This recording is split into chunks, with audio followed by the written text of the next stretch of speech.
Hey there, it's Patrick Shucker Patty. We're here at Canada's Food Island. We're going to showcase a bit of oysters and... Deep Roots alcohol. Is it just alcohol? What is it specifically? So we've got two examples here that pair excellent with PEI Oysters. So our first one is our Ocean Pearl vodka. Now this is a vodka that uses a sugarcane fermentation. So it's got a little hint of sweetness into it. But the real great part about this product is how we filter it. And we filter using PEI oyster shells. Amazing. Yeah, so oyster shells, when they're cleaned of all that meat, are usually just made up of calcium and minerals. And calcium is an excellent filtration medium. So we take these shells, we put them in a 6-foot column, and we filter our vodka through it over a 48-hour period. And what comes out is a very nice, sweet, and clean flavored vodka. Fantastic. Is it this coarse, or do you have it finer than this? That's about as coarse as we can make it. Any finer than that and we'll start to clog the system. Yeah. But it goes through about 6 feet, so it gets lots of contact with that shell. That's great. And how do you like eat your way into all the shells yourself? Do you have to repack that thing all the time? We repack it probably about once a year. Okay, cool. And that's where we connect with our island farmers to make sure we have a good supply. Oh, I think we can find a few just off this tray right here. And what is the other one? What else are we showing here? Yeah, and this is one of our most unique products. It's our absinthe. Great. And this is a great herbal product. It uses some of these herbs here that have a nice dark licorice flavor primarily. And things such as fennel, star anise, aniseed, and wormwood, of course, being its nice, one of its main ingredients. Do you get the wormwood here? We don't, unfortunately. We grow a few, but we bring it in as a dried ingredient. That's amazing, because I heard about the wormwood and what it makes it makes it crazy. That's but right. This is obviously a lighter flavor. But I'm looking forward to I know how I would showcase this with oyster. How would you do this? Yeah, well, there's a lot of excellent options you can go with. Now, if you like the raw taste, you can always add these ingredients right to the shell of your oyster.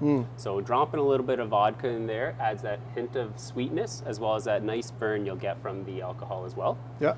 Absinthe, you want to be careful not adding too much. Yeah. Usually we recommend a little bit of a spray. So a light spray over your tray of oysters, add that herbal element and that nice unique flavor. Just a little behind. Yeah, you got just gets you going. Always brightens the day. Are we going to try a little?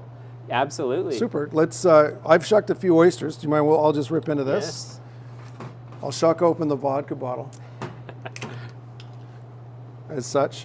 So normally what I would do is I would take the oyster and enjoy the oyster first to get that true flavor of the oyster, and then I'd tip a little bit of the vodka into this. So you can really taste the product as well. And this is what I would do in the restaurant even, set this up as a thing. So oyster first. Thank you. 2-bite chew. Aerate, have that flavor of the oyster come through, and then we're going to tipple this in. I try to keep a little bit of the oyster liquor in there, but like you said, you're going to eat that? It didn't get shucked. Oh yeah. You just give it Perfect. There you go. Perfect. And then you tipple this like this, and just a little bit, and all you can do is set it back. And when there's oyster liquor in there too, it sort of softens the alcohol. It is very sweet, very clean, and it works really well with the oyster as well, because it'll accentuate that sweetness of the oyster. There is a saltiness to the oyster. This one comes up with a little bit of butteriness as well, and then it's got a neat dry finish to it, like a good vodka would have as well, I think. Yeah, absolutely. Delish. Let's try that absinthe. Yes. Same thing. We'll put that there. Gotta put the cap on, just in case. Beautiful. And so we'll do the same thing with this one, I think, just to sort of get that base flavor going. So here, that one for you. Thank you. This one for me. And now,